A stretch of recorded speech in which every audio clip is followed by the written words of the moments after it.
یہ تھا کہ جب حضرت حسین کو شہید کیا گیا تو ظاہر امت میں کوہرام مچ گیا، تو جن لوگوں نے تلوار کے زور پر بیعت کی ہوئی تھی، دبے ہوئے تھے، وہ بھی میدان میں اترے. انہوں نے کہا کہ ہم یزید ابن معاویہ کی بیعت توڑ کے اس کو پھینک دیتے ہیں.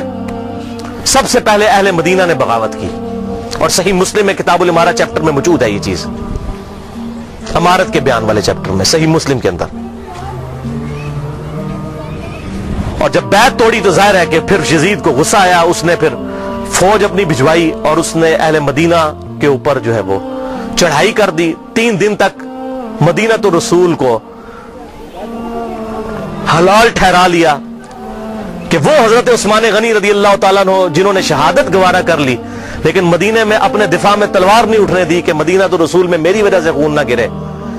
اس یزید ظالم شخص نے مدینہ پر حملہ کروایا اور قتل عام مسلمانوں کا کروایا. صحیح بخاری میں کتنی حدیثیں میں ان کے حوالے دے دیتا ہوں. صحیح بخاری میں 2604، 2959، 4024، 4906 یہ صحیح بخاری میں ہے. صحابہ کا قتل عام کروایا. یہ کہتے ہیں صحابہ کے گستاخ، اور جنہوں نے چمچے ہونے سب تو بڑے گستاخ او جے صحابہ تھے جنہوں نے صحابہ نو قتل کیتا جے. گالی دینا تو چھوٹا جرم ہے، قتل کروانا بڑا جرم ہے. اور گالی بھی میں نے بتا دیا انہوں نے شروع کروائی ہوئی ہے. یہ ساری بدعتیں بنو امیہ کی شروع کی ہوئی ہیں، ممبروں پر حضرت علی پر لعنت کرنا اور صحابہ کو قتل کرنا. اور صحیح مسلم میں 3339، 3319، 3323 سے لے کر 3333 تک یہ 15-20 احادیث ہیں جن کا لب لباب یہ ہے کہ آپ صلی اللہ علیہ وسلم نے ارشاد فرمایا جس نے اہل مدینہ کو ڈرایا، اہل مدینہ کو دھمکایا یا مدینہ میں بدعت کو جاری کیا، مدینہ والوں پر ظلم کیا، اس پر اللہ کی لعنت، اللہ کے فرشتوں کی لعنت اور تمام لعنت کرنے والوں کی لعنت. کہتے ہیں یزید پر لعنت نہ کریں. ہم کسی کلمہ گو اہل قبلہ کے پر لعنت کے قائل نہیں ہیں. آپ صلی اللہ علیہ وسلم نے ہمیں منع کیا ہے، لیکن اس کا یہ مطلب نہیں کہ وہ لعنت کا اہل نہیں ہے. لعنت خود بخود ہو جائے گی. قرآن میں آیا لعنت اللہ علی الکاذبین، جھوٹوں پر اللہ کی لعنت. آپ میرے سامنے واضح جھوٹ بولیں، میں آپ کو لعنتی پھر بھی نہیں کہہ سکتا، حالانکہ آپ لعنت کے مستحق ہو رہے ہوں گے. جھوٹ بول کے خود بخود مستحق ہوں گے لعنت کے. اسی طریقے سے سورہ محمد کی آیت نمبر 22 اور 23 میں آتا ہے جو لوگ فساد فی الارض کرتے ہیں، زمین میں قتل نہ حق کرتے ہیں، ان پر اللہ تعالیٰ کی لعنت ہوتی ہے. تو قرآن میں لعنت آئی ہے ظالموں کے اوپر، تو ہمیں تو بھیجنے کی ضرورت ہی نہیں. خود بخود جسے فٹ اسے گفٹ، جو ایسا کام کرے گا وہ خود لعنت کا مستحق ہو جائے گا. ہم کیوں لعنت بھیجیں، وہ خود بخود لعنت کے مستحق ہو گیا. وَلِعَاذُ بِاللَّهِ تعالی. اور اسی واقعہ، اس کو واقعہ حرہ کہتے ہیں، جس میں اہل مدینہ کو لوٹا گیا.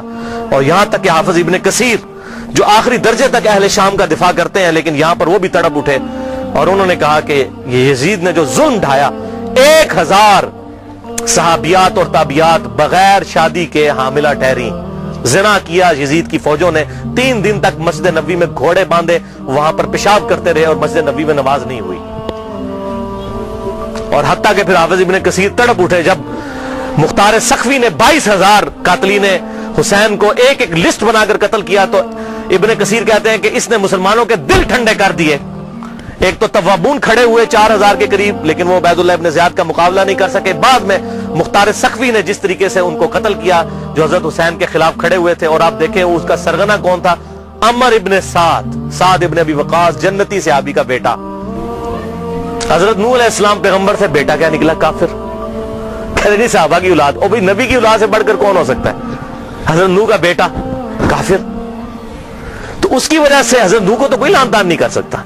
اسی طریقے سے عمر ابن سعد جیسے سعد ابن ابی وقاص جنتی صحابی ہیں. ایک مجلس میں جن 10 صحابہ کو بشارت ملی ان میں یہ بھی شامل ہے، اور آخری وقت تک یہ حق کی آواز بلند کرتے رہے الحمدللہ.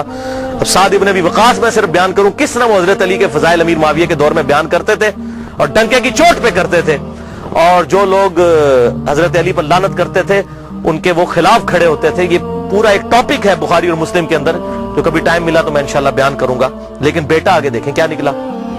اسی واقعہ حرہ پر امام احمد بن حنبل رحمۃ اللہ علیہ کا قول صحیح سند کے ساتھ اسی ابن جوزی کی کتاب میں موجود ہے، صفحہ نمبر 40 پہ، جو عربی میں نسخہ ہے، اردو میں آپ کو مل جائے گا. یہ امام احمد بن حنبل سے ان کے شاگرد نے پوچھا یزید ابن معاویہ کے بارے میں کہ کیا آپ یزید ابن معاویہ کے بارے میں آپ کا کیا خیال ہے. یہ اب میں آپ کو بتانے لگوں کہ اہل حدیث کا کیا موقف تھا.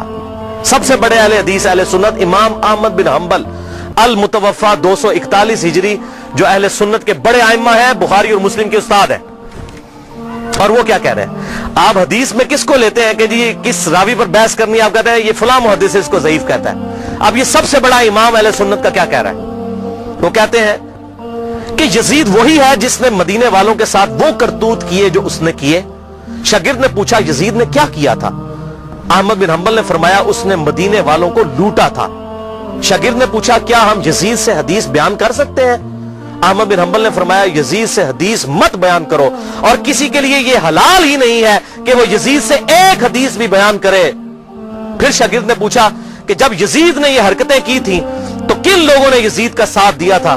تو احمد بن حنبل نے فرمایا اہل شام نے، یہ شامیوں نے یہ غلط کام کیا تھا جو یزید کے ساتھ مل کر اہل بیت کے ساتھ اور اہل مدینہ کے ساتھ ظلم ان پر ڈھایا تھا. یہ دوسرا کارنامہ.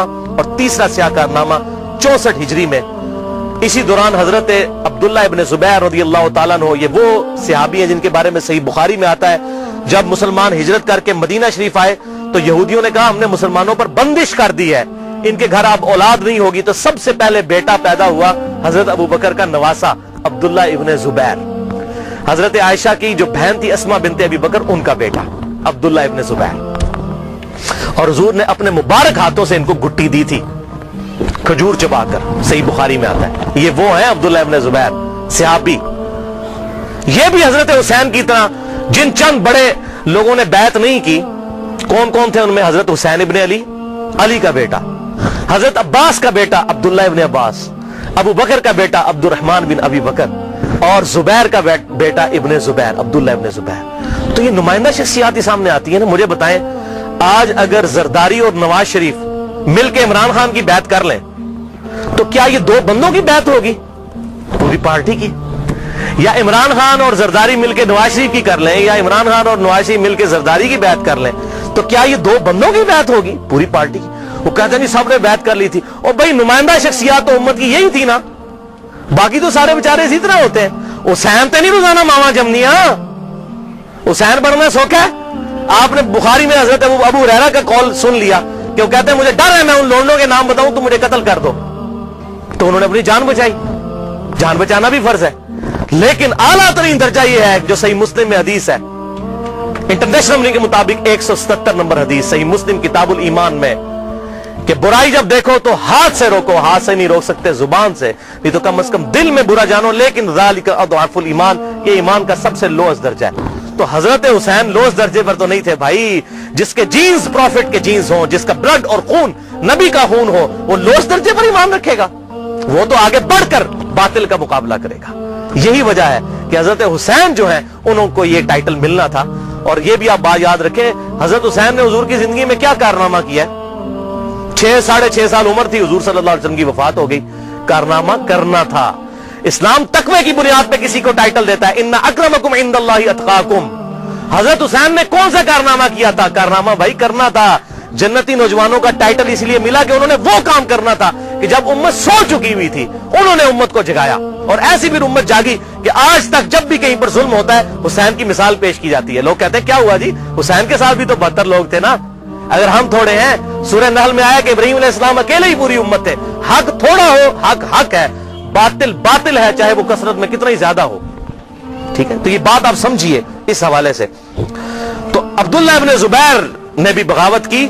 انہوں نے حجاز، مکہ، مدینہ اور پورے ایریے پر انہوں نے اپنی خلافت قائم کر لی اور یزید صرف شام تک رہ گیا. تو پھر یزید نے عبداللہ ابن زبیر رضی اللہ تعالیٰ عنہ کو قتل کرنے کے لیے اور ان کی حکومت کو ختم کرنے کے لیے جو خلافت تھی، اپنے گورنروں کو بھیجا، سپہ سالاروں کو بھیجا. 64 ہجری کا یہ واقعہ ہے. اور یہ صحیح مسلم میں انٹرنیشنل نمبر کے مطابق 3245 صحیح مسلم 3245 نمبر حدیث ہے کہ ابن زبیر پر جب حملہ کیا اس دوران خانہ کعبہ کو منجنیق سے پتھراؤ کیا گیا، غلاف کعبہ بھی جل گیا. 3245 صحیح مسلم. یہ کرتوت ہے. کہتے ہیں جی وہ تو یہ تھے جنتی تھے. وہ بھی میں پول کھولنا کہڑے پاس جنتی سی ہو. صحیح مسلم 3245 خانہ کعبہ کو جلا دیا. لیکن پھر اس دوران پہلے واقعہ کربلا، اس کے بعد واقعہ ہرا ہوا، اور پھر ابن زبیر پہ جب حملہ کیا اسی دوران یزید مر گیا 64 ہجری کے اندر. جب مرا تو پھر ابن زبیر نے اسی جنگ کے دوران وہ مر گیا. ابن زبیر نے کہا کہ جاؤ اپنے شیطان کی خبر لو, وہ مر گیا. تو پھر اس کی فوج تتر بتر ہو گئی. پھر 9 سال تک خلیفہ رہے اس پورے ایریے کے اوپر عبداللہ ابن زبیر. پھر جب عبد الملک بن مروان کے مرنے کے بعد بنا, اس نے پھر حجاج ابن یوسف کو بھیجا. پھر دوبارہ خانہ کعبہ پر حملہ ہوا, اور وہ بھی صحیح مسلم 6496 نمبر حدیث میں موجود ہے. پھر ابن زبیر کو حجاج ابن یوسف نے, جو اسی بنو امیہ کی باقیات تھی, اس نے قتل کر کے خانہ کعبے کے دروازے پہ ان کی لاش, صحابی رسول کی لاش لٹکائی 1 ہفتے تک کے لیے. صحیح مسلم 6496. ابن زبیر کو 74 ہجری کے اندر شہید کر دیا گیا. یہ بھی انہی کا کارنامہ تھا. اب یہاں پر میں کسی محدث کا فتویٰ, کسی محقق کا فتویٰ, کسی حکومتی ملے کا فتویٰ, کسی روزی روٹی چلانے والا دین سے اس کا فتویٰ نہیں, امیر المؤمنین سیدنا عمر ابن خطاب رضی اللہ تعالیٰ عنہ کا فتویٰ صحیح بخاری سے پیش کرنے لگا ہوں. انٹرنیشنل نمبر کے مطابق صحیح بخاری میں 6830. سیدنا عمر کا جب آخری حج تھا تو آپ کو کسی نے آ کر خبر دی, اس کے بعد آپ شہید ہو گئے, کہ لوگوں میں یہ چیما گوئیاں ہیں کہ جب عمر مر جائے گا تو ہم فلاں شخص کو اپنا خلیفہ بنا لیں گے, خود ہی چن لیں گے. اب یہ فلاں کون ہے, اس کو تلاش کرنا ہے. یہ فلاں کون تھا خلافت کا لالچی, یہ آپ کے لیے اسائنمنٹ ہے. فلاں شخص کی ہم بیعت کر لیں گے. حضرت عمر کو اتنا غصہ آیا کہ مسلمانوں کے مشورے کے بغیر. صحیح بخاری 6830, بڑی لمبی حدیث ہے. حضرت عمر فاروق رضی اللہ تعالیٰ ممبر پر چڑھے, اور ابن عباس کہتے ہیں کہ میرا گھٹنا جو ہے نا وہ بالکل ممبر کے ساتھ ٹچ تھا جب میں نے یہ حضرت عمر کا خطبہ خود سنا. اور حضرت عمر اتنے غصے میں تھے, میں نے کہا کہ آج تو یہ, بلکہ صحیح بخاری اسی حدیث میں آتا ہے کہ عبد الرحمن بن عوف کہتے ہیں کہ آپ تو عرفات کے میدان میں خطبہ دینے لگے, تو میں نے کہا امیر المومنین یہاں پر ہر طرح کے لوگ موجود ہیں, کوئی پڑھے لکھے ہیں, کوئی ان پڑھ ہے, تو آپ کی بات کا کوئی اور مطلب نہ لے لیں, آپ صبر کریں, مدینہ جا کے خطبہ دیں. تو مدینہ شریف جا کر پہلا کام حضرت عمر نے خطبہ دیا 6830, بڑی باتیں ارشاد فرمائی, اور پھر اس میں ارشاد فرمایا ورڈ بائی ورڈ, لفظ بائی لفظ حضرت عمر کے الفاظ. صحیح بخاری 6830. دیکھو, خیال رکھنا کہ کوئی شخص بھی بغیر مسلمانوں کے مشورے کے اور بغیر اتفاق رائے کے تم پر مسلط نہ ہونے پائے, ورنہ اس کا انجام قتل و غارت ہوگا. اور وہ آپ نے دیکھا کتنی قتل و غارت ہوئی. حضرت حسین کو شہید کیا گیا, واقعہ ہررا ہوا, پھر خانہ کعبہ کو جلایا گیا. پیچھے کیا رہ گیا؟ مکے کی حرمت پامال, مدینے کی حرمت پامال, اہل بیت کی حرمت پامال. اس سے زیادہ کیا کر سکتا تھا؟ اور حضرت عمر نے پہلی پیشن گوئی کی تھی مسلمانوں کے مشورے, تو یہ تلوار کے زور پہ کیا گیا. وہ میرا پورا لیکچر سن لیں, صحیح بخاری کے اندر موجود ہے حدیث, اور کتابوں کے اندر, کہ تلوار کے زور پر زبردستی بیعت لی گئی, اور صحابہ نے مخالفت کی لیکن نہیں کسی کی سنی گئی. وَلِعَاذُ بِاللَّهِ تَعَالَى.